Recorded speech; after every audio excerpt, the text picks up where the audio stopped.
एक सेठ से लक्ष्मी जी रूठ गईं और जाते हुए बोली, मैं यहाँ से जा रही हूँ, अब मेरी जगह नुकसान आएगा, तैयार रहना।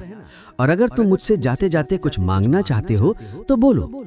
सेठ बहुत समझदार था, बड़ी विनम्रता से बोला, माता, नुकसान आ रहा है तो आने दीजिए, बस मुझे एक वरदान दीजिए कि मेरे परिवार में हमेशा सुख और शांति बनी रहे।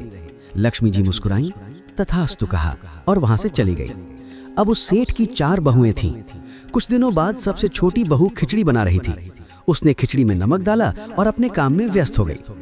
तभी दूसरी बहू आई और उसने खिचड़ी को बिना चखे ही और नमक डाल दिया और वो भी अपने काम में व्यस्त हो गई। इसी तरह तीसरी और चौथी बहू ने भी खिचड़ी में नमक डाला, बिना चखे, और काम में लगी रही। रात को सबसे पहले सेठ खाना खाने बैठे। जैसे ही उन्होंने खिचड़ी का एक चम्मच लिया, उन्हें महसूस हुआ कि इसमें बहुत ज्यादा नमक है और सेठ जी तुरंत समझ गए कि नुकसान आ चुका है। किसी से कुछ नहीं कहा, चुपचाप खिचड़ी खाई और चले गए। अब खाने की बारी उनके बड़े बेटे की थी। बेटे ने खिचड़ी का एक निवाला लिया और परिवार वालों से पूछा, पिताजी ने खाना खा लिया? उन्होंने कुछ कहा? बाकी सबने जवाब दिया, हाँ पिताजी ने खा लिया, लेकिन किसी से कुछ नहीं कहा।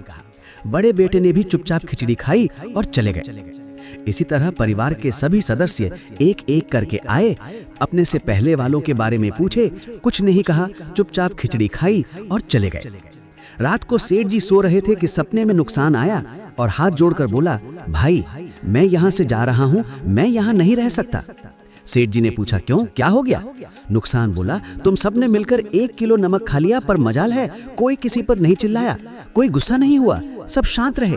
अब जिस परिवार में इतनी सुख शांति, आपसी प्यार और सम्मान है, वहां मैं नहीं रह सकता। निष्कर्ष, जिस परिवार में प्यार, शांति, आदर और बड़प्पन है, उस परिवार का कोई नुकसान, कोई आपदा कुछ नहीं बिगाड़ सकता है। अगर वीडियो पसंद आया तो सब्सक्राइब और लाइक कर दें।